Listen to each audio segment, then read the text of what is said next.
On the morning of December 7th, 1941, this battleship was on the bottom of Pearl Harbor, with her sailors still inside her. 2 years and 10 months later, at 3 o'clock in the morning, in a strait most Americans could not find on a map, she was waiting in the dark. And the Japanese admiral steaming toward her had no idea who he was about to meet. The date was October 25th, 1944. The place was the Surigao Strait, a narrow throat of ocean between two islands in the southern Philippines. The water was black, not dark, black. The kind of black that swallows sound, that hides the shape of a warship until she is close enough to touch. There was no moon that night. There were no stars visible through the low tropical clouds. There was only the strait and the ships waiting inside it. The USS West Virginia sat in that darkness with her guns trained outward into nothing. Her crew stood at their stations, 16-inch guns loaded, radar sweeping, eyes straining at a horizon they could not see. Down below in the boiler rooms, men worked in the heat and the smell of oil and steam.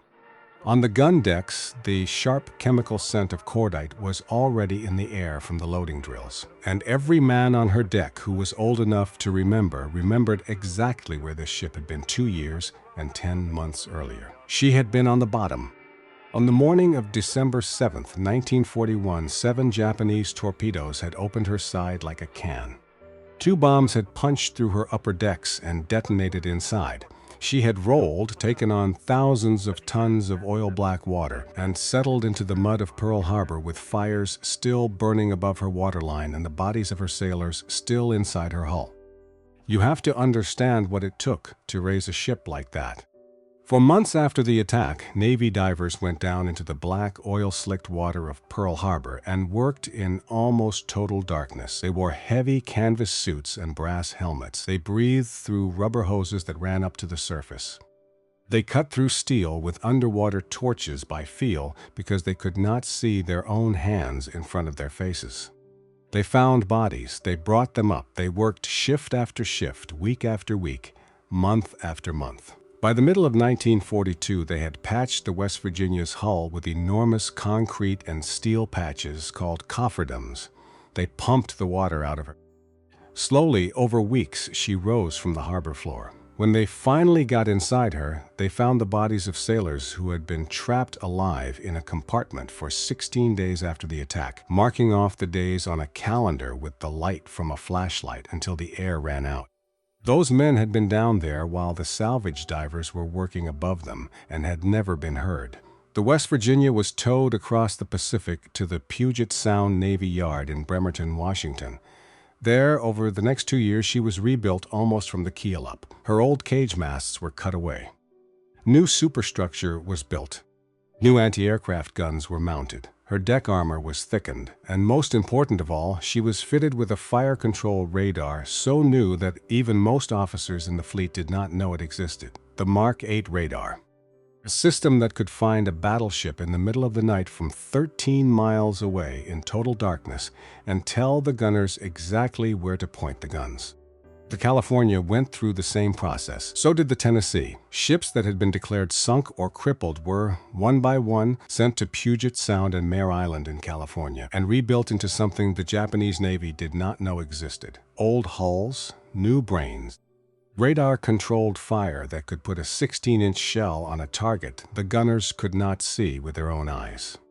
That was the secret Nishimura was sailing toward. That was what the black water was hiding. Now the West Virginia waited in the Surigao Strait, and she was not alone. Behind her in the line, 5 more ships waited with her: Maryland, Tennessee, California, Pennsylvania, Mississippi. 6 battleships strung across the top of the strait like a steel bar laid down in the dark. Rear Admiral Jesse Barrett Oldendorf commanded them. Oldendorf was 57 years old, a career officer from West Point, Pennsylvania, the son of German immigrants. He had graduated from the Naval Academy in 1909 in the same class as William Halsey and Raymond Spruance, 2 of the most famous admirals of the war. But Oldendorf's career had been quieter. He had commanded destroyers between the wars. He had taught gunnery. He had spent years studying the mathematics of naval combat, the way a shell falls, the way a target moves, the way you place your ships so that every one of your guns can reach the enemy and only a few of the enemy's guns can reach you back. Now, On this one night, everything Oldendorf had ever studied was about to come true in front of him. But before you understand what happened at the top of that strait, you have to understand something else first. You have to understand how far these ships had fallen in the eyes of their own navy. When the war began, the battleship was the queen of the sea. Every navy in the world measured its power by how many battleships it owned. The battle line, 2 columns of steel, hammering each other with shells the weight of a small automobile, was the picture of naval war that every officer had trained his whole career to fight. Then the aircraft carrier changed everything. By 1944, battles were being decided by airplanes launched from 100 miles away, over horizons the battleships could not even see across. The great gun duel belonged to the last war, to Jutland in 1916, to grainy photographs in old books. It was history. It was finished. Every admiral in the fleet knew it. And so the old battleships, the slow ones, the ones built before the war, were given a second-line job.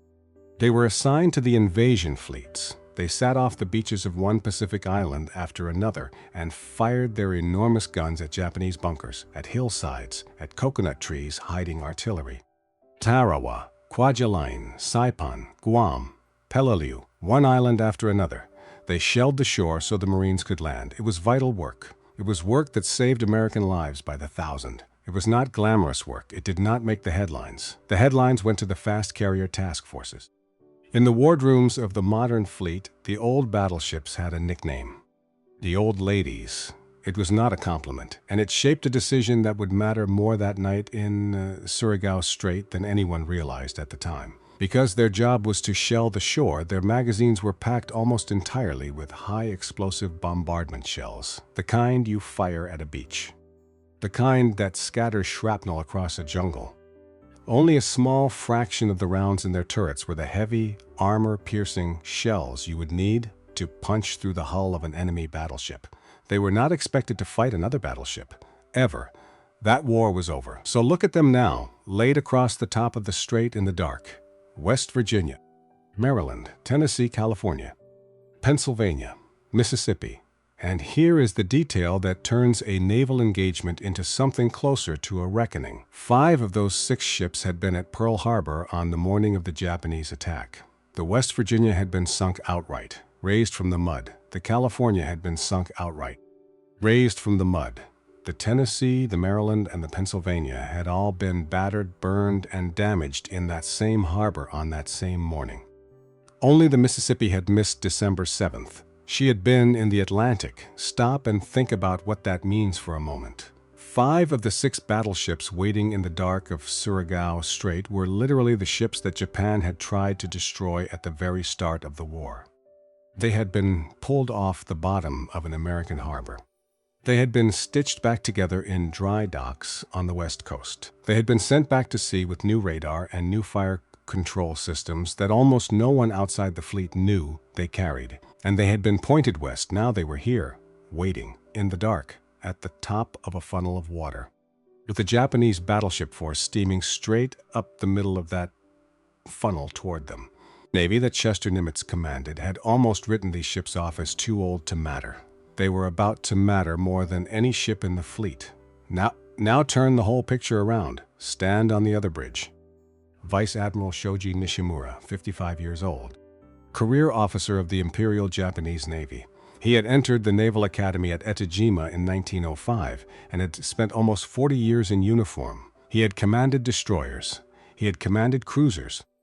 He had risen slowly and steadily through a service that valued endurance and quiet competence over showmanship. Men who served with him described him as reserved, dutiful, professional.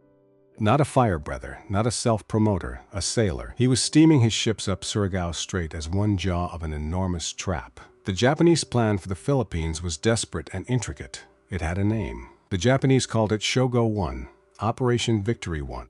And it was the kind of plan a navy draws up when it has almost nothing left to lose. By October of 1944, the Imperial Japanese Navy was a shadow of what it had been 3 years earlier. The great carriers of Pearl Harbor were gone.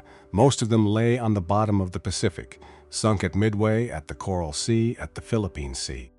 The pilots who had flown from those decks in 1941 were dead. The Americans had rolled across the Central Pacific, island by island, and now they were at the doorstep of the Philippines. On October 20th, 1944, 5 days before Surigao, General Douglas MacArthur had waded ashore on the beach at Leyte. He had made his famous radio broadcast. "People of the Philippines, I have returned." Behind him, more than 700 American ships were anchored off the coast. Transports, supply ships, landing craft, the invasion fleet, and they were vulnerable. If the Philippines fell, Japan would be cut off from the oil of the Dutch East Indies. If the oil stopped, the war stopped. It was that simple. So the admirals in Tokyo drew up Shogo 1, 3 forces, 3 directions, 1 target. The American invasion fleet lying off the beaches of Leyte.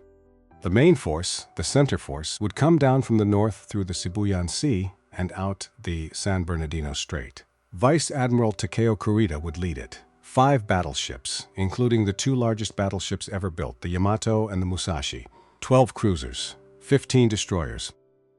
It was the heaviest naval force Japan had left, and it was meant to be the hammer. A second force, the Northern Force under Vice Admiral Jisaburo Ozawa, would sail south from Japan with the last 4 aircraft carriers the Empire possessed. Those carriers had almost no planes and almost no trained pilots. They were bait. Their job was to lure the American fast carrier fleet, Admiral William Halsey's Third Fleet, away from the invasion beaches so that Kurita could break through unopposed. And the third force, the Southern Force, would come up through Surigao Strait. That was Nishimura. His job was to force the southern door open, to burst up through the strait at night, break into Leyte Gulf, and smash the transports there while Kurita smashed them from the other direction. 2 hammers, 1 anvil.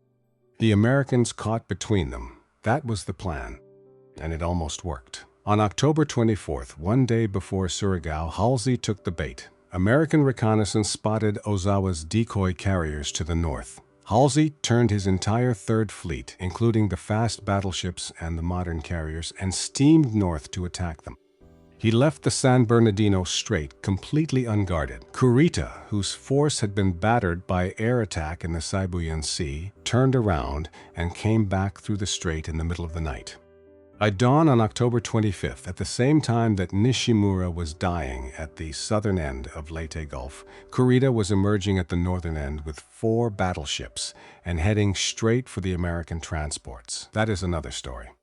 Off the island of Samar, a handful of American escort carriers and destroyers would fight one of the most desperate actions in naval history against Kurita's battleships and hold them off long enough for him to lose his nerve and turn back. But that battle was still hours away from happening. Right now, in the black hours before dawn on October 25th, one part of the Japanese plan was going wrong for a different reason. The timing. Nishimura and Kurita were supposed to arrive at Leyte Gulf together. Their strikes were meant to be coordinated. But Kurita had been attacked from the air on the way in through the Sibuyan Sea. American planes from Halsey's carriers had swarmed his force and had concentrated on the biggest ship, the Musashi. Wave after wave of Avengers and Helldivers, torpedoes and bombs had gone into her over the course of the day. She had absorbed 19 torpedo hits and 17 bomb hits. She had gone to the bottom in the late afternoon of October 24th. His whole force had been thrown into confusion. He was running late. Nishimura was not. He was on time. He was steaming into position exactly as ordered. And by the time it became clear that Kurita would not be there to support him, Nishimura was already deep in the funnel of Surigao Strait, and turning back was not something he was going to do. He kept his speed. He kept his course. He kept going. You have to picture him on the bridge of the Yamashiro in the dark. An older Japanese admiral, 55 years old. A man who had spent 40 years in the Imperial Navy. His flagship was an old battleship built during the last war with 6 turrets of 14-inch guns, 2 of them forward, that could throw shells over 20 miles. Behind him steamed the Fuso, her sister ship. Behind them, the heavy cruiser Mogami and 4 destroyers. That was his force. That was what he had to break the American line with. He knew what was ahead of him. He did not know how much of it. He kept going anyway. If your father was on one of those old American battleships that night, he was standing on a deck that was about to shake with the fire of guns that had gone underwater at Pearl Harbor. If your grandfather stood a watch in the engine room of a destroyer running that strait, he was down in the heat and the noise while the torpedo tubes went off above him. He knew this fight from the inside. He may never have told you about it. Stay with me. There is more. Now come back to the American side of the water. Rear Admiral Jesse Oldendorf had been given the southern end of Surigao Strait to defend, and when he looked at the map and saw what was coming toward him, he did not hesitate. He knew what to do. Every officer of his generation had studied it. Almost none had ever done it. He laid his ships across the top of the strait in a line. His 6 battleships across the exit. West Virginia, Maryland, Tennessee, California, Pennsylvania, Mississippi. In front of them and along the flanks, he placed his cruisers, 8 of them. 4 heavy cruisers, 4 light cruisers, American and Australian, including HMAS Shropshire, which had come across the Pacific to fight in this battle. And ahead of the cruisers, filling the length of the strait itself, he placed his destroyers and his PT boats. The trap was laid in 3 layers. The PT boats at the mouth of the strait, the destroyers along the walls of it, and the cruisers and battleships waiting at the top, guns loaded, radars sweeping, every ship pointed broadside, so that when the Japanese column came around the bend, every American ship could fire every gun it had at the same instant. There is a name for that position in naval warfare: crossing the T. Here is what it means in plain English. The Japanese ships were coming at the Americans nose first in a single line. The Americans were sideways to them across the top of the funnel. Every American gun could fire. Only the front Japanese guns could answer back. It is the position every naval officer since the age of sail has dreamed of. Almost none have ever gotten it. Oldendorf had it, but he also had a problem. And this is a detail almost no one ever talks about. His magazines were nearly empty of the wrong kind of shell. Because these old battleships had spent the war shelling beaches, not fighting enemy ships, their turrets were packed with high explosive rounds, the kind you fire at a bunker, the kind that scatters shrapnel across a jungle. What they were short on was armor-piercing shells, the heavy, hard-nosed rounds you need to punch through the belt armor of a battleship. Some of Oldendorf's ships had plenty, some of them had almost none. The Mississippi carried a full load of armor-piercing. The West Virginia and the Tennessee and the California had good stocks. But the Pennsylvania, the Maryland, they were short, and Oldendorf knew it. He gave a specific order that night. His gunners were not to open fire until the range was closed, not until the Japanese ships were well inside the effective range of his guns, not until every shell counted. He could not afford to waste anything. Now watch what happened as Nishimura came up the strait. It started small, it ended as a slaughter. First came the PT boats, small wooden torpedo boats, 78 feet long, plywood hulls, gasoline engines that could push them across the water at 40 knots. There were 39 of them scattered down the length of Surigao Strait that night in groups of 3, tucked into the shadows of the islands on either side. When Nishimura's column entered the strait, the PT boats came at him. They darted in out of the darkness at 40 knots, muzzles flashing, torpedoes dropping into the water, and were gone again before the Japanese guns could get a good angle. Most of the torpedoes missed. Most of the PT boats took hits. 10 of them were damaged. 1 PT-493 was sunk. 3 American sailors died in that wooden boat action that has never been famous. But that was not the point of the PT boats. The point was to see him, to track him, to radio his course and speed and position up the strait to the men waiting at the top. And they did that. All night long, they did that. Every turn Nishimura made, every knot of speed he added, every mile he covered, the PT boats reported it. Oldendorf knew exactly where the Japanese admiral was and exactly when he would arrive. Then came the destroyers, and the destroyers were lethal. 3 separate destroyer attacks came down the strait, one after the other. The first was Destroyer Squadron 54, commanded by Captain Jesse Coward, coming down the east side of the strait. 5 American destroyers, all named for men who had died in the earlier years of the war. They ran along the wall of the funnel at high speed, 28 knots, 30 knots, cutting through the water with their bow waves throwing white spray up into the darkness. They closed the range on Nishimura's column from the flank, and when they were close enough, they launched 27 torpedoes. Dozens of torpedoes, slicing through the black water at 45 knots. Japanese lookouts strained their eyes into the dark and could see almost nothing. There were no searchlights. There was no moonlight. There was only the sound of engines and the sudden white line of a torpedo wake breaking the surface at close range. And here is where the trap first drew Japanese blood. The battleship Fuso. She was steaming in line behind the Yamashiro, second in the Japanese column, a 29,000-ton battleship with 12 14-inch guns, and the American torpedoes found her. At least one, possibly more, slammed into her hull below the waterline. There was an enormous explosion. Fire climbed up her side. She staggered out of the line, her speed dropping, her steering gone. She fell behind. She burned. And at some point in the early hours of the morning, before her guns had done anything meaningful in the battle at all, she rolled over and went down. There is an old story that the Fuso broke in half and burned in two pieces for hours in the strait. Modern research has questioned that. What is certain is that she was killed. She was killed by destroyers. She never got close to the American battle line. A 29,000-ton battleship, one of the most powerful ships in the Imperial fleet, gone before she ever saw the enemy she had been sent to fight. And that was only the beginning. The next destroyer attacks came in wave after wave. Squadron 24, Squadron 56, destroyer after destroyer racing in out of the darkness on both sides of the strait, launching and running. The Japanese destroyers came under attack from every direction. Yamagumo was hit by a torpedo and blew up almost instantly, taking her entire crew with her. Michishio was hit and left dead in the water, sinking slowly. Asagumo took a torpedo forward that blew off her bow but did not sink her, and she began a slow, crippled retreat back down the strait. Do the math on Nishimura's bridge in the dark. He had entered the strait with 2 battleships, 1 heavy cruiser, and 4 destroyers. In the space of minutes before the real battle had even begun, he had lost 1 battleship and had 3 destroyers either sunk or crippled. More than half his force gone, before his flagship had fired a serious shot at anything. The column that had come up the strait was being erased piece by an enemy Nishimura could barely see. Remember what was waiting at the top of that strait. 5 of those 6 American ships had been at Pearl Harbor. Nishimura did not know that, and still he pressed on. His flagship, the Yamashiro, drove up the strait through the wreckage of his own force.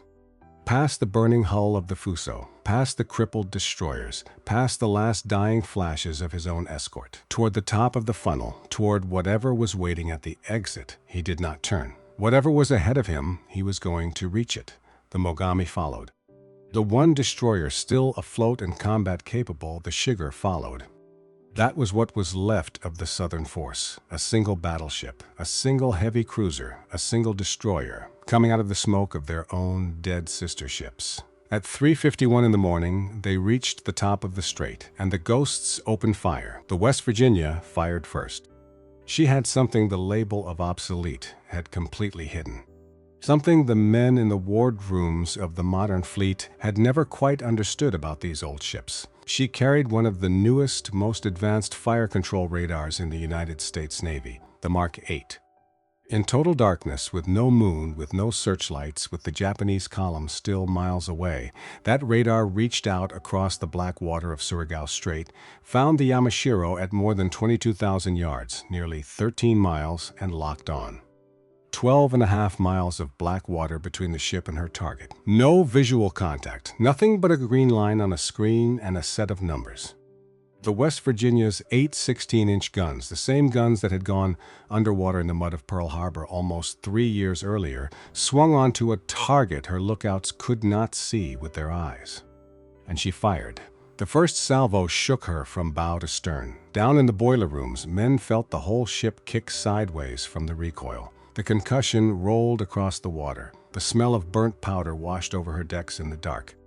16-inch shells, each of them the weight of a small car, arsed up into the night and came down on the Yamashiro. Read that again. A ship that had been sunk at Pearl Harbor, raised from the mud, rebuilt, dismissed as a relic, sent to shell beaches for 2 years, hit an enemy battleship with her opening salvo, in the dark, from 13 miles away. On the first try, the shells fell on the Yamashiro. Then the Tennessee opened fire. Then the California. Both Pearl Harbor survivors, both carrying the same Mark 8 radar, both firing with the same eerie precision at a target they could not see. And here is what almost no one outside the Navy knew that night. And here is what turns this whole battle from a victory into something that reads like an act of justice. Only 3 of Oldendorf's 6 battleships were doing the real killing. The West Virginia, the Tennessee, the California, the 3 ships in his line with the newest fire control radar, the 3 ships that could reach out into darkness and place their salvos exactly where they needed them. The 3 ships that were putting 16-inch and 14-inch shells onto the Yamashiro with almost every volley, and all 3 of those ships had been at Pearl Harbor. The West Virginia and the California had been sunk there. The Tennessee had been battered and burned there. Those 3 ships, and only those 3, were carrying the deadliest fire that Oldendorf's line put out that night. The other 3, the Maryland, the Mississippi, the Pennsylvania, carried older radar, older fire control systems. The Maryland fired 48 rounds, but her older radar could only track the splashes of the West Virginia's shells to find her aim. The Mississippi got off only 1 full salvo, right at the end. And then there is the Pennsylvania, Pearl Harbor survivor, old flagship of the Pacific Fleet. Present in the harbor on the morning of December 7th, she was in the American battle line at Surigao Strait that night. She never fired a shell, not one. Her fire control could not find a clean solution in the darkness. She stood watch while her sisters, the ships that had been on the bottom in 1941, did the work of vengeance for her. The Yamashiro was hit again and again. American cruisers had joined in by now. 8 cruisers, American and Australian, poured 6-inch and 8-inch shells into her at a rate that turned her upper decks into a running fire. Her superstructure was torn apart. Her secondary guns went silent. Her forward turrets kept firing, kept trying to answer, kept sending shells back up the strait toward flashes she could barely see. She even scored hits. She landed shells on the American cruiser Louisville. She landed shells on the destroyer Albert W. Grant. The Grant caught a nightmare. She was hit by both Japanese fire from the front and, in the confusion, friendly fire from the American cruisers behind her. 34 of her crew were killed. 94 were wounded. She was hit 19 times before she could be pulled out of the line. Sailors died on the American side that night, too. This was not a bloodless victory. Nishimura's flagship, dying, still had teeth. But she was one ship pointed the wrong way at the mouth of a trap, absorbing the broadsides of a whole battle line.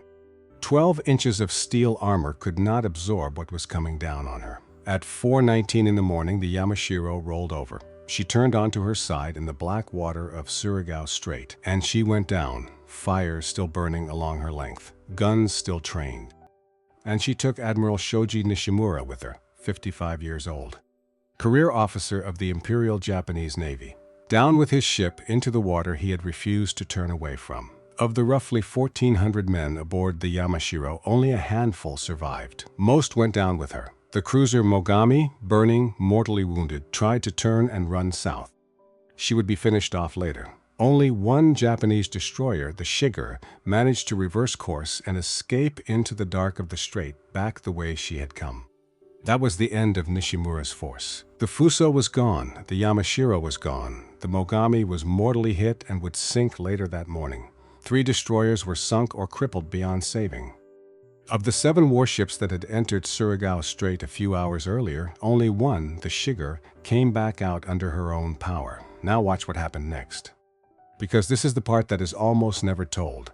There was a second Japanese force behind Nishimura. It was commanded by Vice Admiral Kiyohide Shima. 2 heavy cruisers, 1 light cruiser, 4 destroyers, a follow-up force.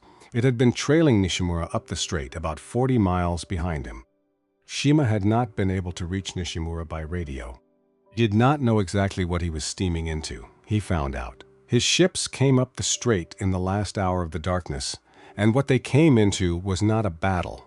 It was an aftermath, a stretch of black water lit by fires that were not supposed to be there, the wreckage of destroyers scattered along the water. Oil slicks, debris, bodies. Shima's light cruiser Abukuma was hit by a torpedo from an American PT boat. She fell out of line, crippled. Then Shima's flagship, the heavy cruiser Nachi, collided in the confusion with the burning Mogami, which was trying to withdraw. Both ships were damaged. Shima looked at what was in front of him, at the fires his fleet was steaming into, and he understood. He turned his force around, he ran. There was no order that could make him keep going into whatever had done this to Nishimura. He took his ships back down the strait, back the way he had come, and by the time the sun came up over Surigao, the last Japanese battleship attack in the history of the Pacific was already a memory in the water. The Mogami and the Abukuma would both be sunk later, hunted down by American aircraft as they tried to escape. And one more thing happened that night. At the very end of the action, before Oldendorf ordered his line to cease fire, the Mississippi fired one final full salvo, 12 14-inch guns, one broadside, down the strait at a target that was already dying. That salvo did not decide anything. It did not sink the Yamashiro. It did not turn the battle. It mattered for another reason entirely. When the Mississippi's guns fell silent, they became the last salvo ever fired by one battleship at another in the history of the world. No two battleships have dueled with their heavy guns since. Not one. Not anywhere. Not for 80 years. That door closed in Surigao Strait in the dark, and it has never opened again. 400 years of naval warfare, ships of the line at Trafalgar, steel dreadnoughts at Jutland. All of it ended in the mouth of a Filipino strait at 4 in the morning on October 25th, 1944. And it ended with the ships that had been on the bottom of Pearl Harbor firing the shots that closed it. So think about what happened that night. The Navy had called them worthless. It had called them old ladies. It had used them to shell beaches for 2 years, while the fast carriers took the headlines. It had almost written them off. But Surigao Strait was not a carrier battle. It was the one kind of fight where the fast new ships could do nothing. The strait was too narrow. The night was too dark. Airplanes could not fly there. Carriers could not fight there. It was a job for battleships, and it turned out to be the last such job the world would ever see. Everything the old ladies still had, enormous guns, thick armor, and quietly the best fire control radar in the fleet, was exactly what that moment demanded. 5 of the 6 ships in Oldendorf's line had been at Pearl Harbor. 2 of them, the West Virginia and the California, had been on the bottom of that harbor. They had been raised, they had been rebuilt, they had been carried across an ocean. And on the night of October 25th, 1944, they fired the opening and closing shots that annihilated a Japanese battleship force in the dark. The ghosts of Pearl Harbor got their answer. There is no way to write that down as a coincidence and have it feel like one. Vice Admiral Shoji Nishimura went down with his flagship. Sailing into a trap he may have known was there, keeping his course to the end. Rear Admiral Jesse Oldendorf stood on his bridge and watched a Japanese battle line come up the strait and cease to exist on his radar screens. And most of the men on both sides of that water were not admirals. They were kids, 19 years old, 20, 22, in gun turrets, in boiler rooms, in magazines, on the wooden decks of PT boats, on the bridges of destroyers running through the dark at 30 knots. They had trained for a kind of battle that almost no one believed would happen anymore. And then, for one night in one strait, it happened, and they were the ones who had to fight it. Every one of those 6 ships is gone now. The West Virginia was decommissioned in 1947 and sold for scrap in 1959. The California went the same way. So did the Tennessee, the Maryland, and the Mississippi. The Pennsylvania survived a torpedo hit off Okinawa in the last weeks of the war, was used as a target ship in the Bikini atomic bomb tests in 1946, and was scuttled off Kwajalein in 1948, radioactive and useless. Every one of them gone. The men who sailed them are almost all gone too. What remains is what happened that night in the dark. If your father served in the Pacific on one of those old battleships, if your grandfather stood a watch in the engine room of a destroyer that ran Surigao Strait in the dark, if your uncle was on one of the PT boats, if anyone in your family was at Leyte Gulf in October of 1944, I would be honored to read their name and their unit in the comments below. The men who were there are nearly all gone now. What remains is what their families still carry, and this is a place where it can stay in the record. If this story gave you something to sit with tonight, hit the like button. It keeps the memory of those 6 old ships in front of the people who still care about the history the way it actually happened. Not the version that flatters, and not the version that flattens, The version with the mud of Pearl Harbor still in it. They called them worthless. They called them old ladies. And on the last night in history that battleships ever fought battleships, the ships that had been raised from the bottom of the sea crossed the T, avenged the harbor that had nearly ended them, and gave the ghosts of Pearl Harbor their answer. The old ships had one fight left in them. It turned out to be the only one that mattered.